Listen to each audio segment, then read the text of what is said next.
The future of the auto industry is electric. There's no turning back. Right now, China is leading in this race.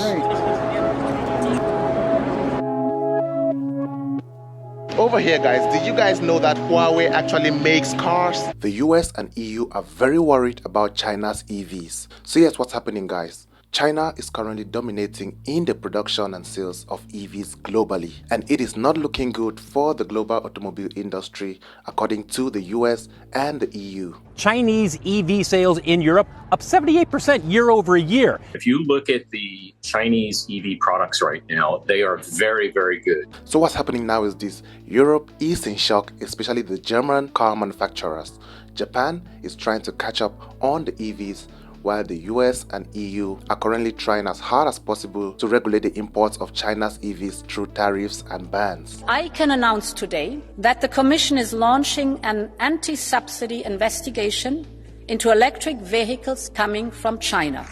According to a report by the International Energy Agency, more than half of the electric cars on roads worldwide are found in China, which was also responsible for 35% of global EV exports in 2022, which is really crazy when you think about it. Now, the problem here is this: the influx of Chinese EVs means that Europeans and Americans will start buying and using Chinese EVs instead of the European or the American EVs as before, and it would clearly compromise Western dominance. The truth is this, guys: EVs made in China are far more cheaper than EVs made out of China. Reason why more people are loving the competition, because of course it's benefiting the consumer, and the consumers are enjoying the low price EVs which are coming into the market. So the big problem here is that Chinese EVs sometimes cost less than half the price of the European or the American EVs. Now, President Biden even stated that China has a bigger manufacturing capability than most other countries, and they are making use of their capability both in China and abroad in countries like Germany and Mexico. Now, this is no coincidence, as it has been a long time coming, and China doesn't seem to be slowing down anytime soon, because just late last year, BYD even overtook Tesla to become #1 in the EV sales, and that is definitely a big problem and a blow to the USA and to the European car makers. Now, millennials, here's my question: would the West succeed in stopping or slowing down China's EV growth and sales? Multiple news outlets have been saying that China's EVs are able to reach this milestone with a very low price because of subsidies handed out by the Chinese government to EV manufacturers here in China. Tesla, for example, received over $437 million of Chinese government subsidies in the span of few years. These subsidies are all handed down to new energy vehicles, which applies to cars with plug-in capabilities to receive power, which includes battery electric vehicles, that's BEVs, plug-in hybrid vehicles, that's PHEVs, and fuel cell electric vehicles, FCEVs. But what we should understand is this: the subsidies in China on EVs are given for both domestic and foreign brands. For example, Tesla itself also benefits from Chinese subsidies, meaning every EV maker within China receives subsidies from the Chinese government, unlike in the US where most subsidies are given to US brands alone. So when people say that only the Chinese companies are getting subsidies, you should do your own research. Now, guys, if you do more research, you will clearly notice that governments of most countries actually support their biggest companies to help them grow and dominate globally, because a win for the brand is usually a win for the country. It happens in the US every time, even across Europe, it happens every time. Just like the US government, for example, subsidizes many domestic industries. But why is no one talking about it too? Now, when the West subsidizes their industries, it's a good thing, but when China does the same, it's a big problem because they seem to be selling cheaper than most of the other brands. Now, here are some numbers and some of the reasons why the EU and US are feeling threatened by China's global EV takeover. Chinese brands sold over 130 BEVs abroad in the third quarter of last year, that's 2023, which was a huge increase from the previous year of 2022. And who knows how far they might just go this year. Now, we need to understand that China holds 58% of the global EV market, taking a position ahead of the US, which accounted for about 12%, according to Counterpoint, a market research firm. Now, China's EV companies such as B.Y.D and NIO are currently targeting overseas markets, and this is causing huge trouble for governments, especially in Europe, who are trying to decide if it will be good to encourage the low prices and latest tech of these Chinese EVs or protecting domestic manufacturers, which will in turn affect them. Reason why the EU has recently opened an investigation on subsidies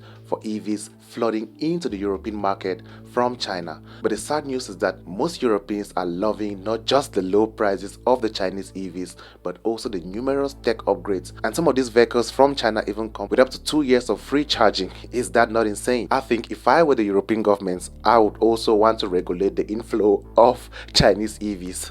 Of course, you can see how amazing it is because everyone can now afford amazing EVs. And despite the troubles in the EU, it's not just the EU alone. Japan, which has always been a leader in the automobile industry, especially through Toyota and other brands, has also been very worried about the takeover by China. Reason why Takeover Kato, the head of the Toyota Electric Vehicles division, was shocked when he traveled to China in 2018. So he moved around some EV industries here in China, and he said for the first time he came face to face with competitiveness of Chinese components. And he was very right, because last year China even overtook Japan as the world's biggest auto exporter, which is crazy when you think about it. And also the chief executive of Asia Focused Car Consultancy, Michael Dunn, also said no one can match BYD on price, and price is a very big problem for most of the competitors of China's EVs. So we can clearly see that China's rise in EV production is sending shockwaves across the world. Now, one huge problem that the US and the EU automobile industries are facing are the supply of raw materials. To make EVs, you need some good raw materials which can determine the production of batteries and other components for the EVs. Components such as lithium and cobalt, which are extremely important to battery production, and these are areas which China dominates in, which is definitely giving China the upper hand in the EV industry. So at this point, the Biden administration is trying as hard as possible to increase the tariffs on EVs which are coming into the US, and of course for the components which are also coming into the US, in order to boost their domestic industry and to limit the buying of Chinese raw materials to make their own sector unique, to ensure that their own automobile sector is self-reliant. The truth is that everything happening right now in the EV industry is not a mistake. So Willineers, the big question now is this: will China slow down on the exports of these cheap EVs to Europe and across the globe? And will all these tariffs and bans by the EU and the US affect the Chinese market or the European and US markets? Because we should remember this: the Chinese market is still huge. There are still so many different EV brands here in China which have not been exported out of China. It's just a few of the brands that have been exported out of China which are very cheap, less than half the price of the normal EVs across the world. So what is going to happen? Well, 2024 is pregnant. Let's see what will happen. Well, if you would like to see more updates on this issue alongside other China related content, don't forget to like and subscribe for weekly videos like this. Thank you so much for watching. Don't forget, this is Willene. See you next time.